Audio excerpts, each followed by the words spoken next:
ഡൽഹി മദ്യനയ കേസിൽ സുപ്രീം കോടതി അനുവദിച്ച ഇടക്കാല ജാമ്യത്തിന്റെ കാലാവധി നീട്ടി നൽകണമെന്ന് ആവശ്യപ്പെട്ടുകൊണ്ടാണ് കെജ്രിവാൾ വീണ്ടും സുപ്രീം കോടതിയെ ഇപ്പോൾ സമീപിച്ചിരിക്കുന്നത്. നേരത്തെ സുപ്രീം കോടതി അനുവദിച്ചിരുന്ന ഇടക്കാല ജാമ്യത്തിന്റെ കാലാവധി ജൂൺ 2-ന് അവസാനിക്കും. അതായത് ജൂൺ 2-ന് അരവിന്ദ് കെജ്രിവാൾ തിരികെ ജയിലിലേക്ക്, തിഹാർ ജയിലിലേക്ക് മടങ്ങണമെന്നായിരുന്നു സുപ്രീം കോടതി നിർദ്ദേശിച്ചിരുന്നത്.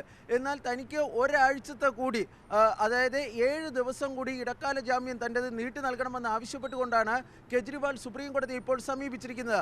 ഇതിന് അദ്ദേഹം പറഞ്ഞിരിക്കുന്ന പ്രധാനപ്പെട്ട കാരണം ഈ CT സ്കാൻ ഉൾപ്പെടെ ചെയ്യേണ്ടതായുണ്ട്. തനിക്ക് ആരോഗ്യപരമായ പല പ്രശ്നങ്ങളുണ്ട്. അതുകൊണ്ട് തന്നെ CT സ്കാൻ ഉൾപ്പെടെ തനിക്ക് ചെയ്യേണ്ടതായുണ്ട്.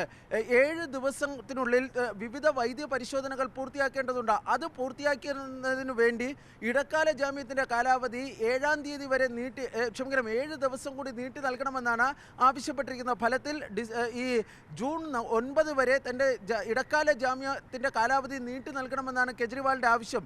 ഏറ്റവും സുപ്രധാനമായ കാര്യം, ജൂൺ 4-നാണ് ഈ വോട്ടെണ്ണൽ നടക്കുന്നത്. അതായത് ഇന്ത്യ ആര് ഭരിക്കും എന്നതിനെ സംബന്ധിച്ച് ജൂൺ 4-ന് വൈകിട്ടോടു കൂടി തന്നെ ഒരു കൃത്യമായ ചിത്രം പുറത്തു വരുന്നതായിരിക്കും.